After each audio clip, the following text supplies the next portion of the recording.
Coming up on this week's episode of Bankole's Nation, we're talking to Dr. Julius Garvey, a historical figure in his own right, and the last remaining son of Marcus Mosiah Garvey, who is considered the forerunner of the 20th century Black freedom movement. Dr. Garvey is responding to a posthumous pardon that President Joe Biden, on his way out of the White House, granted to Marcus Garvey. We're also talking to him about, of course, Black history. But also, more importantly, the fight, the attack against diversity, equity, and inclusion. It's all coming up on this week's episode of Bankole's Nation. I'm Bankole Thompson. Stay with us for a special interview with Dr. Julius Garvey.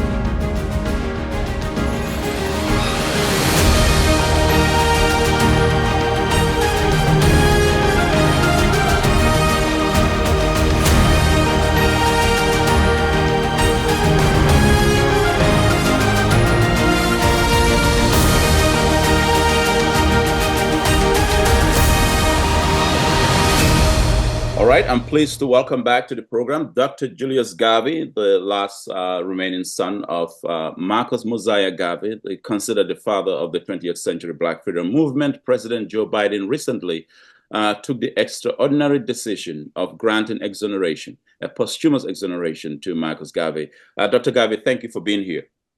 Thank you for having me, Bankole. It's my pleasure. You know, I know you've been on this protracted crusade for decades to exonerate your father. And I just kind of, when I saw the news, it was all over the newspapers, the media across the nation. One of the last decisions that President Joe Biden made on his way out. I want to know from you, how did you get the message that your father was going to be exonerated in this long battle that you have been engaged in for decades? Well, I think we need to clear up some definitions. First of all, the difference between exoneration and a posthumous pardon. A posthumous pardon, sorry, a posthumous pardon. No, but it's important because, again, a lot of people don't necessarily understand the difference. Right. The exoneration can only take place through an act of the Congress. Okay. We've been involved with that since 1987. Okay. With people such as John Conyers, etc. And right now, there's a House resolution before the Congress to exonerate my father, put there by Yvette Clarke, a Democrat. Congresswoman from New York, and she's the head of the Congressional Black Caucus. Exactly right. So what we got was a posthumous pardon, which is something that is specific. It's not simply a pardon, it's a posthumous pardon, which is different from a pardon. Many people have been pardoned, because they've been guilty of X, Y, or Z, and they've gotten pardons. Right. The posthumous pardons by the president is used to correct an injustice. Right. And only 4 of these have been given so far in the United States history. And of course, the most recent one before my dad's was in 2018 for Jack Johnson, and was given by President Donald Trump. So this now by President Joe Biden was very specific, again, to my dad, trying to correct an injustice which he recognized that injustice had been festering, pretty much for 100 years. Right. And so he corrected it on his way out. So we were very, very pleased with that. And, it follows on, of course, as you know, pretty much in 1927, Calvin Coolidge and his district attorney looked at the trial of my dad back in 1923 and realized that it was a bogus trial. And you wanted to do something about it because, again, of political pressure at that time and the pressure of people, petitions, etc. So they commuted the sentence, which is a 5-year sentence, and my dad had served almost 3 years. They commuted the sentence at that time, President Coolidge. So these are presidential actions really to try to correct an injustice. So again, we're very pleased. So were you surprised that President Biden, on his way out, will grant a posthumous pardon to Marcus Garvey? Well, we've been pushing for it for a while, and we were kind of... I asked because I know you've pushed for it through many presidents. Did you expect that it is President Joe Biden who would actually grant the posthumous pardon? Well, we tried initially, historically, we tried with President Obama back in 2016, which was the end of his second term. And we thought, on his way out, this was not, something that would cause a lot of backlash. But Right. he No, ignored it. there'll be no white backlash on his way out. Exactly. So we thought it was an easy lift for him, but he did not do it. So, we've been pressuring Biden, if you will, certainly since 2021, with different petitions and so on. And then the White House did not respond over this time. So, it's like time was running out, so to speak. And, and then finally, I think maybe, I don't know exactly what tipped the scale. But of course, we did have the CBC, a Congressional Black Caucus, a letter from them, more than 21 members of the CBC to Biden,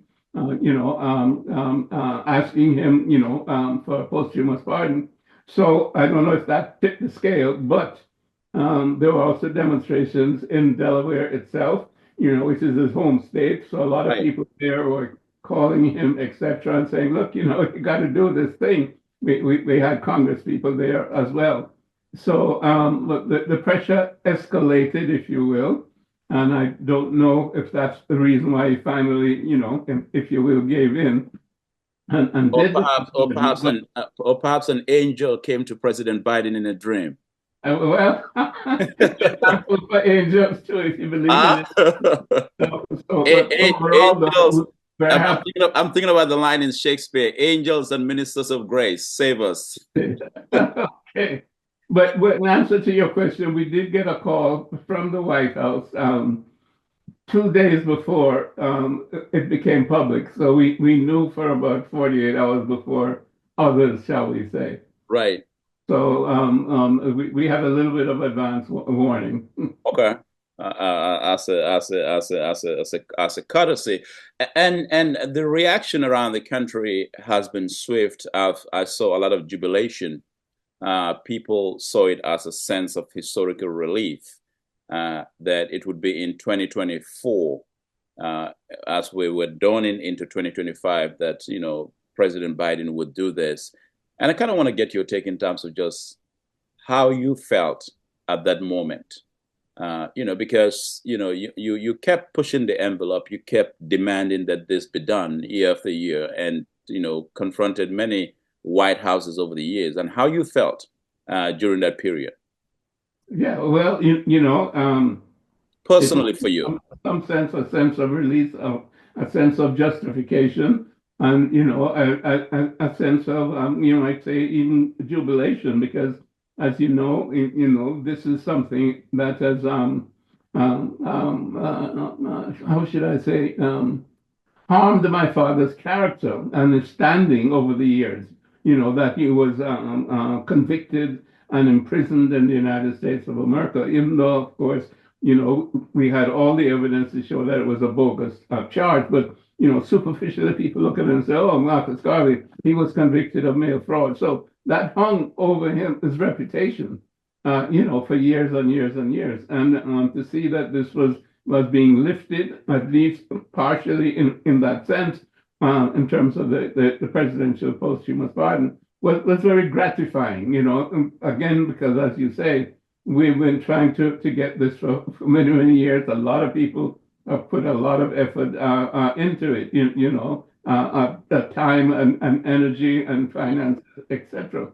And, just a lot of work. I mean, the law firm Aitken Howard, they've been put in more than 10 years of pro bono work to write the petitions and persistently send letters to the Congress and to President Biden, and of course to Kamala Harris as vice president as well.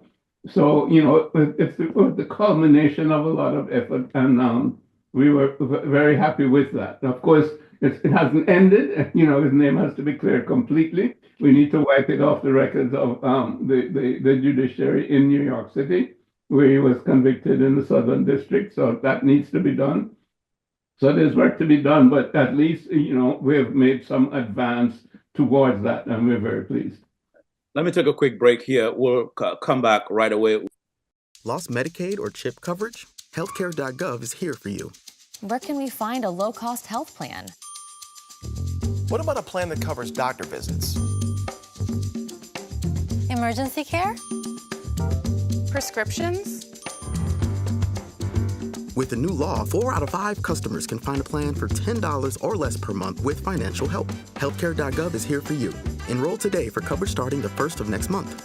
What's the website again? Healthcare.gov. All right, we're speaking with Dr. Julius Garvey, the last remaining son of Marcus Mosiah Garvey, who was granted posthumous pardon by President Joe Biden in 2024 on his way out of the White House. And the other element to this, Dr. Garvey, is that, your father was arguably the John the Baptist of the Black freedom movement. We've talked about that. Books have been written, analysis have been done. Globally, the John the Baptist globally of the Black freedom movement, the Black conscious movement. And for this to be done in this age, I'm just curious from your perspective in terms of the inspiration, if you will, from the Garvey movement here. Do you see this as perhaps an opportunity to reignite the things that your father led with to create this mass global Black consciousness and awareness of oneself? And I say that recognizing that when the White House issued their public release about your father being granted a posthumous pardon, they specifically mentioned Dr. Martin Luther King Jr. and what Dr. King said about your father. Dr. King looked up to your father, and he said your father was the first Black person to give Black people a sense of who they are. Yes, it definitely has ignited a significant positive energy in, shall we say, the worldwide, African liberation movement. We've certainly gotten feedback, from all over the world, the Caribbean as well as the continent, and of course here in the United States. And I think it was very good of President Biden to do that, because he clearly was linking my father with the civil rights movement, as Martin Luther King had done. And, and of course, we know, as you mentioned, that he was also the foundation, for the Black consciousness movement, if you will.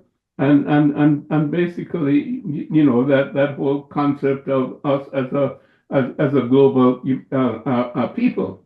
Right. And fighting, shall we say, against our previous enslavement and against our colonization and against neocolonialism. Of course, at his time, it was colonialism itself, because his functions were in the 20s and 30s, and colonialism persisted up until the 60s.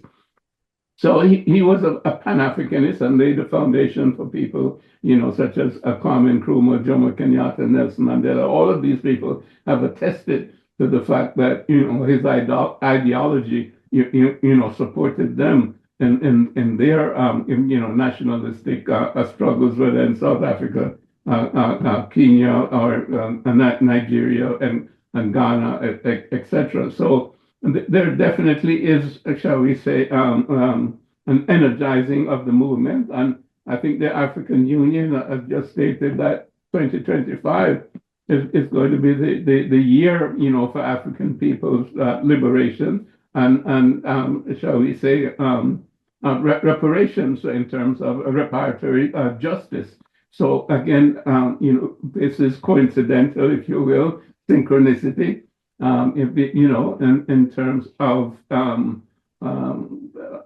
African people all over the world uniting and have been energized towards, shall we say, our own sovereignty, both individual sovereignty as human beings, as Right. well as sovereignty of our countries and who we are collectively as a people. Right. And I know you have sought to give President Obama grace in my previous question about why he didn't grant your father a posthumous pardon. And I'm not trying to get into the President Obama's head or President Biden's head, but I'm just reflecting as you're speaking, Dr. Garvey, the global influence, the historic global influence of Marcus Garvey. President Obama gave the eulogy at the memorial for Nelson Mandela in South Africa. He was a sitting president then. It would have, like you said, it would have been no difficult lift for him to not only move from giving the eulogy at Nelson Mandela's memorial, which was a major global event, to granting posthumous pardon to your father. Did you feel that perhaps that was a historic mistake on the part of President Barack Obama for us to now have a white liberal president, Joe Biden, to be the one who would enter into history as the president who granted a posthumous pardon to Marcus Garvey, as opposed to the nation's first Black president? I can't say whether it was a mistake or not, but it certainly was disappointing from my perspective. I was disappointed that the first Black president did not see fit to give that posthumous pardon because, obviously he's an intelligent person. He knows his history. He knows how his father came to this country, on the back of the civil rights movement. And he knows as much as Martin Luther King knows about the foundation of the civil rights movement in this country and globally, etc. So, again, as you said, I can't get into his head and I wouldn't attempt to, but it was disappointing to me. And, it's important, again, for us to, shall we say, energize ourselves. And, maybe it's because, we think that the opposition is so great that we can never overcome. But we always can overcome. We just have to be persistent. And I think, fear is something that we cannot entertain.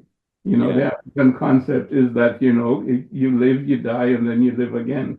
In your children and your ancestors live in you. So, as my dad said,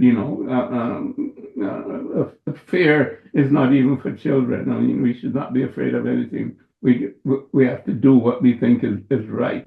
And that's why we've been persisting in our effort.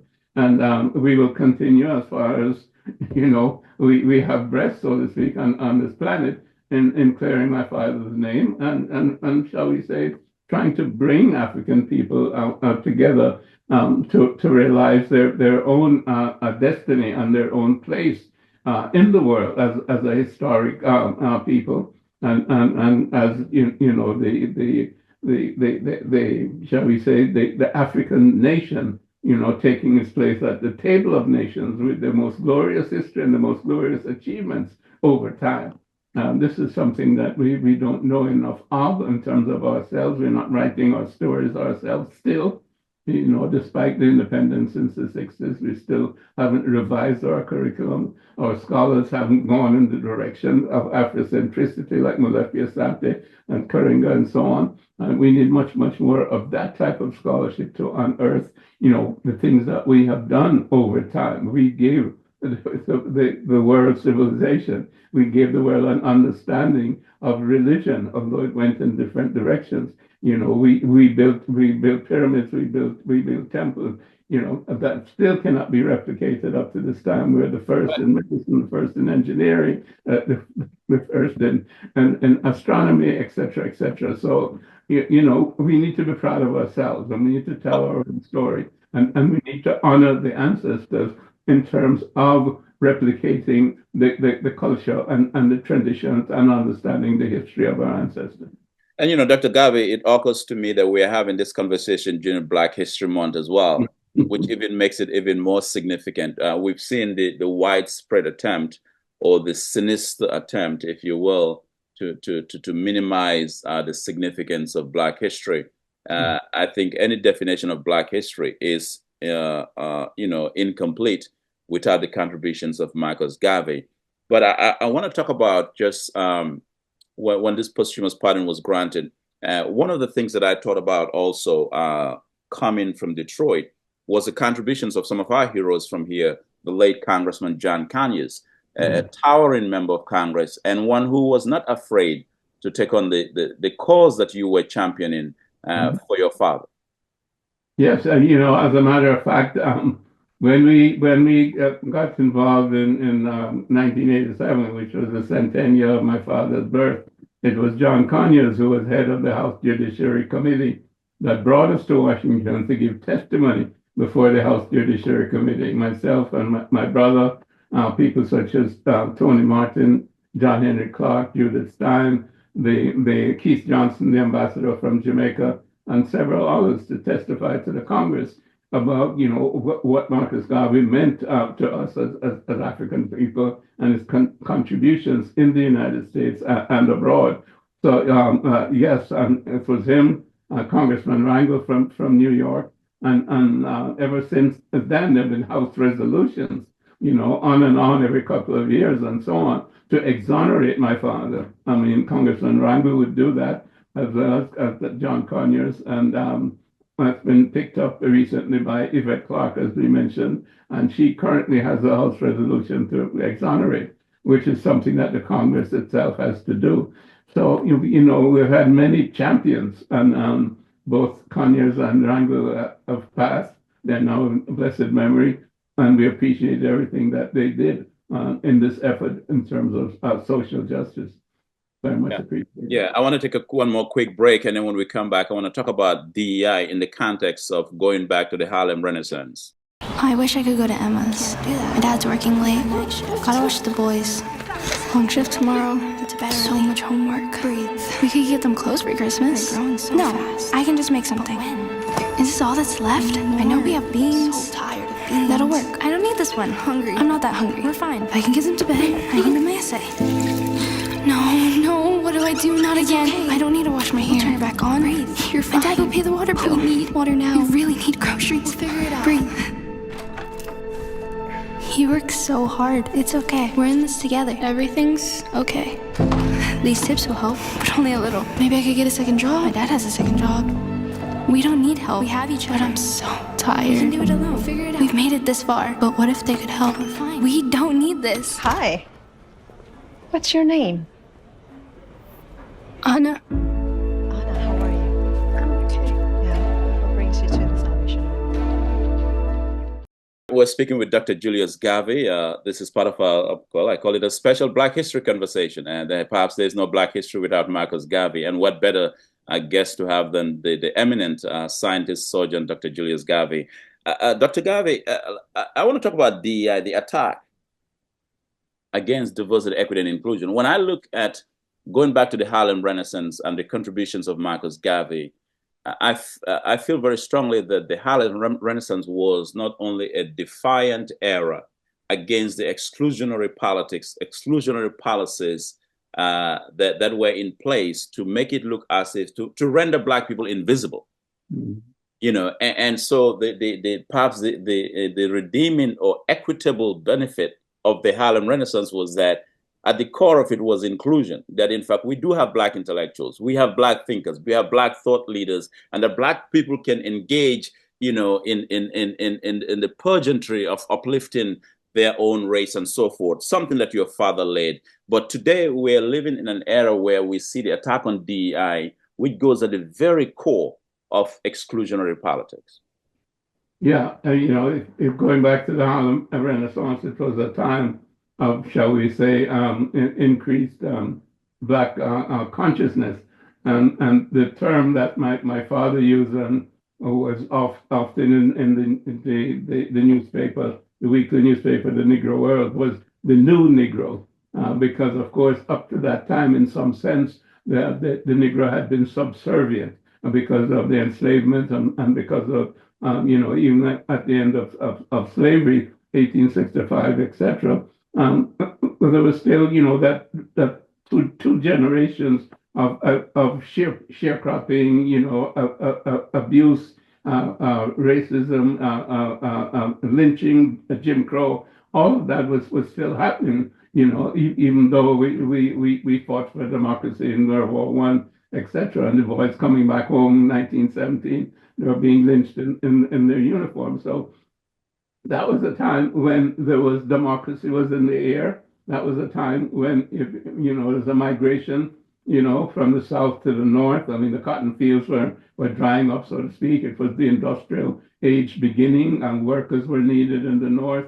And, more than 1 million, African-American men and others, migrated north from let's say, 1910 to 1925. So this was a period when, the Negro, if you will, was becoming urbanized. And of course, part of that was Harlem, New York, it was Chicago, it was Philadelphia, it was Detroit. So I'm coming with a new consciousness, and I think Garvey's idea also helped to stimulate that consciousness. So democracy was in the air, Black consciousness was in the air, the new Negro was being formed, and the new Negro realizing his own capability and his own creative ability, then created, shall we say, the Harlem Renaissance, the music, the literature, the different art forms that you just mentioned. Right. So that was a flowering at that time, but and it was, shall we say, our own creativity. Now you fast forward to the present time, with the activity against DEI. I think really, we need to look at it also from the perspective that, we have our own creative abilities, and with persistence, nothing can really stop that, because that's what humanity is all about. If you understand, how did humanity start? Well, humanity started in the Aldevai Valley there in Ethiopia, and we multiplied in Africa, and then we migrated around the world. So nothing has been able to stop humanity. And we were the first human beings, and we created all the rest of humanity. So we don't need to take a back seat and say, oh my God, DEI, and they're cutting out this and they're cutting out that and they're cutting out that. Okay, that's a reality. But then what is our response? Our response is to continue, keeping on and keeping on in terms of our own creativity, in terms of our own agenda. What is it that we want from life? And what are the resources that we have, and how are we going to maximize those resources? And we can only do that by working together. And we have to dissolve the different barriers between us as a people, so that we can work collectively, because that's the only way we can succeed, is by working collectively. So we need to look internally once again, as we did back then in the 20s, to create our own renaissance in 2025 and going beyond 2025. Well, and as you were speaking, Dr. Garvey, I was just thinking to myself, looks like we may need a new Harlem Renaissance here, because it led to the proliferation of literary genres from Black thinkers, Black writers, Langston Hughes, Freedom in the Air We Breathe, you name it. I mean, all of those foundations that were laid by Marcus Garvey. It looks as if we need a new Harlem Renaissance. Given the climate, the anti-DEI climate that we find ourselves in here, the attempt to exclude not only the contributions of Black folk, but also to render Black people and other folks of color rather invisible. Well, I think Brother Malcolm said it correctly when he was talking to us as a people. He said we have to make it plain, and I think President Trump so far has been making it plain. And, there is this idea among the African American community that, somehow by and by, we shall overcome in terms of, transforming the mentality of those who have oppressed us. It's not about transforming their mentality. It's about transforming our mentality, liberating our minds from mental slavery.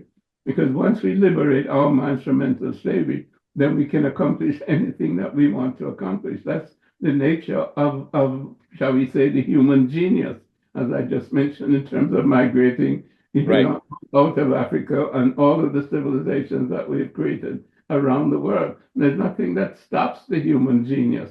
So we don't have to look to others, to allow us to live in the way in which we need to live. Now, obviously, there is a certain shall we say, negative force. I mean, you can be destroyed, running while Black down the street, or driving while Black down the street, or sleeping while Black, or even sleeping while Black in your own house. So that's out there. So we can't minimize that. But then, we also have then to take care of our own communities in that sense, in terms of security. All of those things are our responsibility.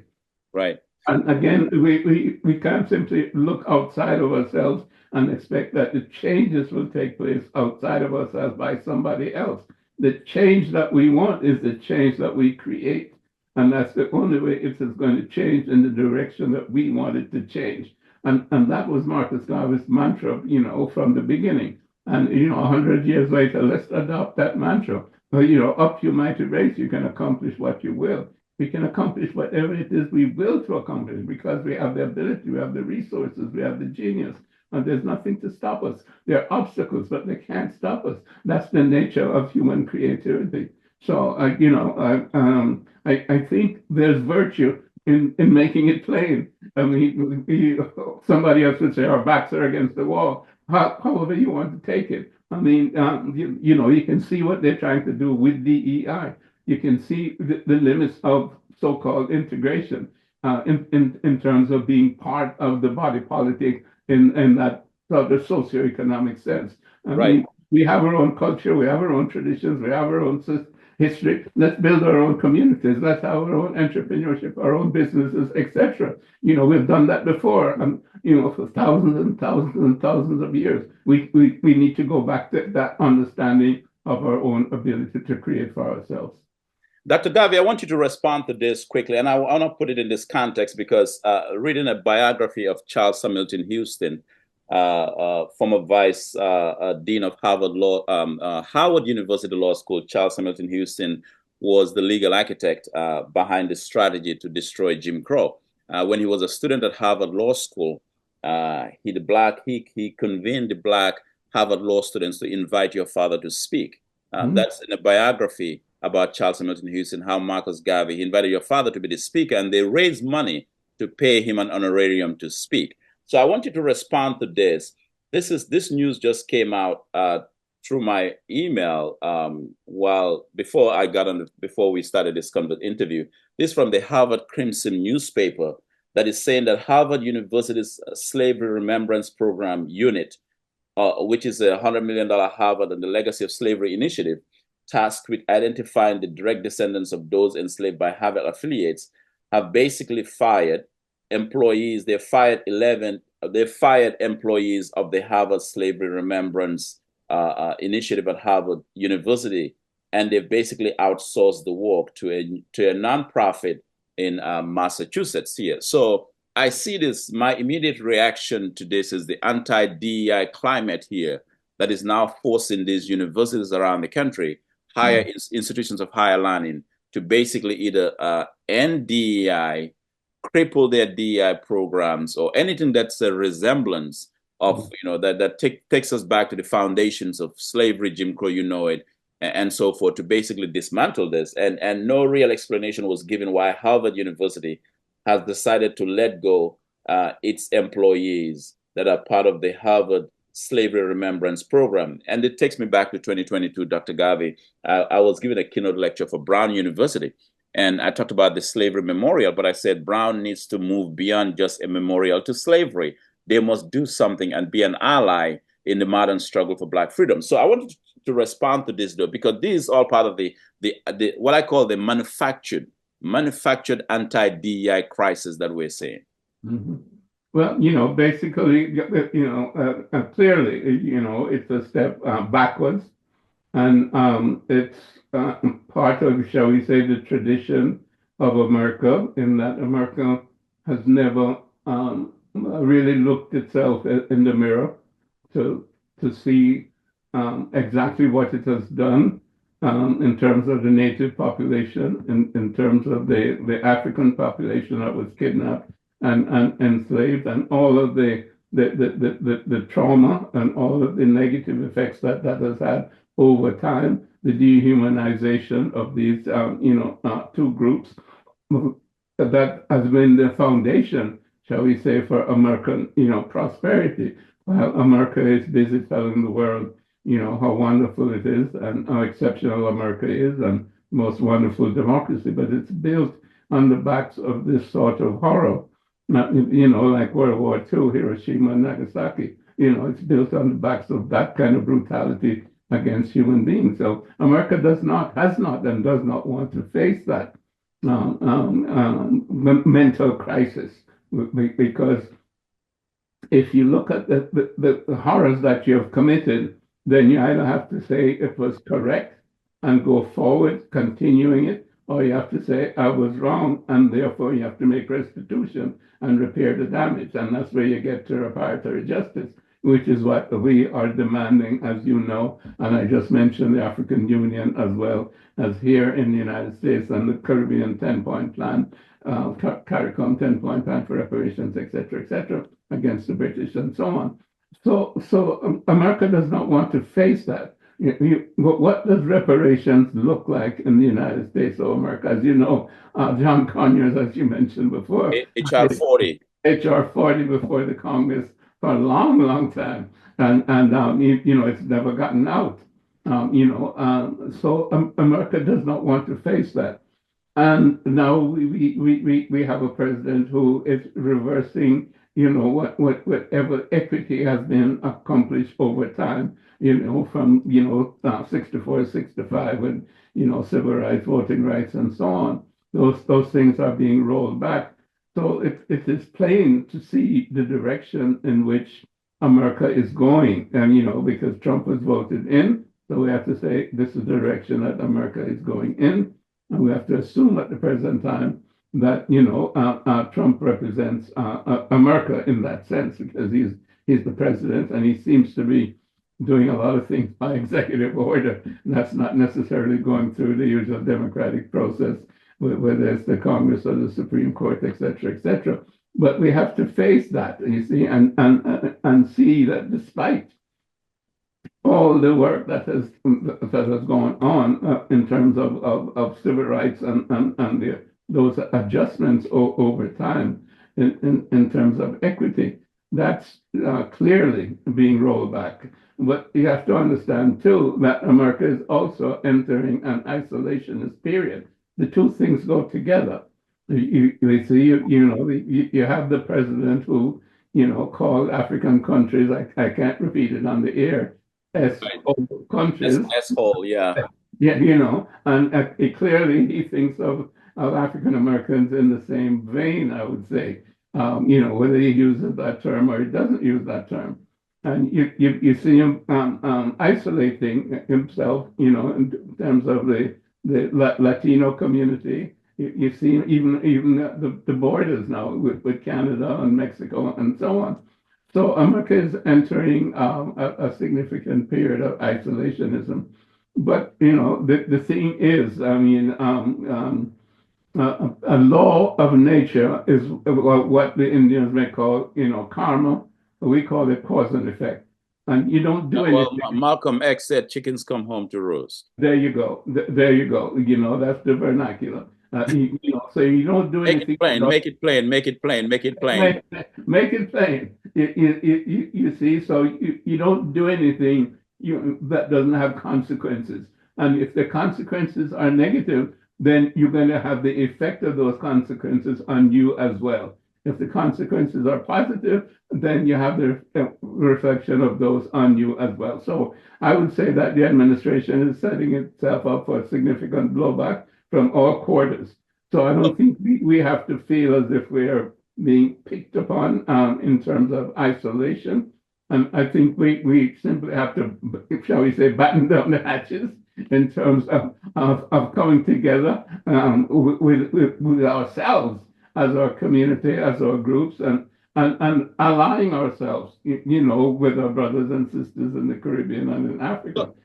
Yeah. So let me ask you then, Dr. Garvey, because and this is one of my final questions here for this interview. But the America's strength, America's regalia, America's valor, its courage, its grandiosity, and all of that is reflected in the institutions, whether they're business organizations, companies, educational institutions, the media, the fourth estate of which I'm a part of. It's reflected in its many varied institutions. And one would expect that this is a period where those institutions, whether they're in business and so forth, in education, should take a stand. I'll give a quick example. I have called on this podcast, I've called for a boycott of Target when Target announced 3 weeks ago that they're ending their DEI program, that they're ending a program that promotes Black products and products made by other minorities. So I called for a boycott on this podcast.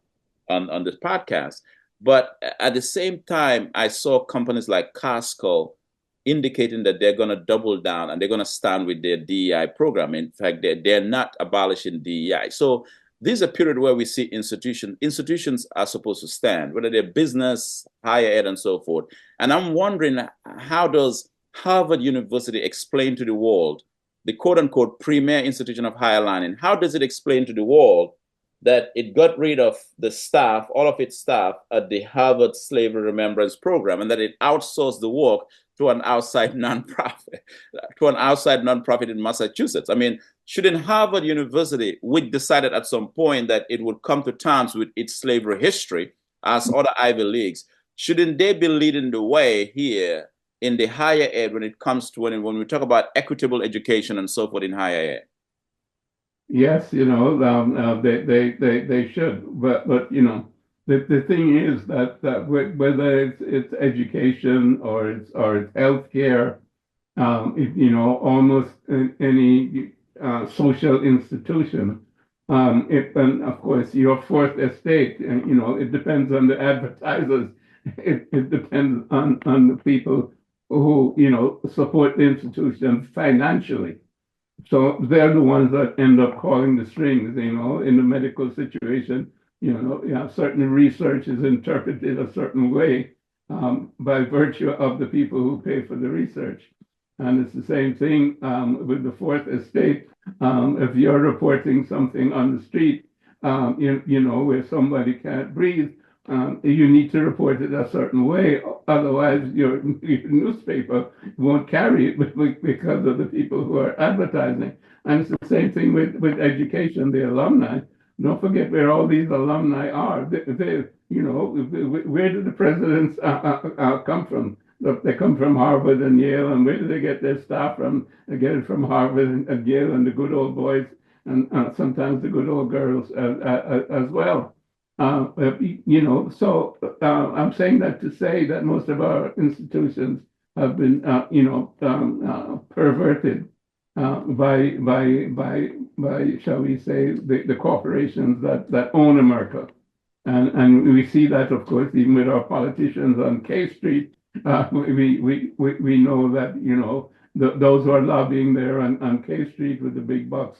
They tell their Congress people who they've gotten elected what laws to promote, etc. So the vaunted democracy is not really there. That's a superficial propaganda, shall we say? And I think most of we have not, shall we say, the best democracy that money can buy. In terms of our institutions, they've all been subverted by money, and we see how the last election, shall we say, was bought in terms of how much money went into it to ensure that the certain politician won. So it's now all about the money. I started to think I was going to tag this interview, this podcast, a special Black History conversation with Dr. Julius Garvey, but I'm leaning towards Dr. Julius Garvey making it plain. I think it's a good title. Let's make it. So my final question, Brother Malcolm. right? So my final question to you, though, is you probably didn't expect me to ask you this, but I also recognize that you are a trained doctor, a scientist, a surgeon. What's your take on Robert F. Kennedy becoming the next Secretary of Health and Human Services? I won't go there at all. I won't go there at all. I retired from medicine, and I don't advise anybody medically at all. Okay. But my wife has been coughing, has a cold, and she went to the nearest emergency station. I didn't try to tell her what to do. Okay, Dr. Garvey. Well, it has been quite a pleasure talking with you again here on our podcast. Thank you so much for making the time and for being here. Thank you for having me, Bankole. It's always All a right. pleasure. And congratulations again on the posthumous pardon from President Joe Biden. Thank you. Appreciate that. All right.